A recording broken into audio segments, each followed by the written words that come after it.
इस गांव में सूरज ढलने के बाद कोई बाहर नहीं निकलता। इस गांव का एक अटल नियम था, सूरज ढलते ही हर दरवाजा बंद, क्योंकि जो उस समय बाहर निकला वह कभी वापस नहीं लौटा। और आज मैं उसी गांव में हूँ। यह गांव शहर से बहुत दूर था, न पक्की सड़कें, न मोबाइल नेटवर्क, चारों ओर जंगल, पुराने मकान और लोगों की आंखों में छिपा डर। दिन में सब कुछ सामान्य लगता, बच्चे खेलते, लोग खेती करते, लेकिन जैसे ही सूरज ढलता पूरा गांव जैसे सांस रोक लेता। शाम ठीक 6 बजे एक पुरानी घंटी बजती थी। उसके बाद कोई भी घर से बाहर नहीं निकलता। मुझसे कहा गया, बेटा सूरज ढलने के बाद अगर कोई आवाज आए तो दरवाजा मत खोलना, चाहे आवाज माँ की ही क्यों ना हो। गांव वाले बताते हैं 10 साल पहले रमेश नाम का एक व्यक्ति था। एक रात किसी ने उसे आवाज दी, रमेश दरवाजा खोल। उसने बस एक पल के लिए बाहर झांका और फिर वह कभी दिखाई नहीं दिया। मुझे ये सब सिर्फ कहानी लग रही थी। मैं शहर का था, इन बातों पर विश्वास नहीं करता था। उस रात मैंने जानबूझकर जागने का निश्चय किया। जैसे ही घड़ी ने 6 बजाए पूरा गांव अचानक शांत हो गया।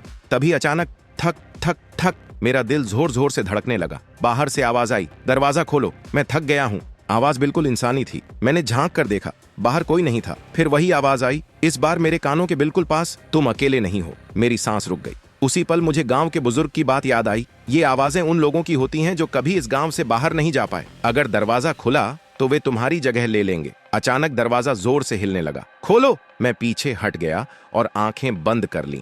और फिर सुबह जब मेरी आंख खुली, दरवाजे के बाहर मेरे पैरों के निशान थे, बाहर की ओर जाते हुए। गांव वाले कहते हैं मैं भाग्यशाली था क्योंकि दरवाजा पूरा नहीं खुला। लेकिन आज भी सूरज ढलने के बाद मुझे महसूस होता है कोई अब भी मेरा इंतजार कर रहा है। अगर आप उस गांव में होते तो क्या आप दरवाजा खोलते? कमेंट में जरूर बताना।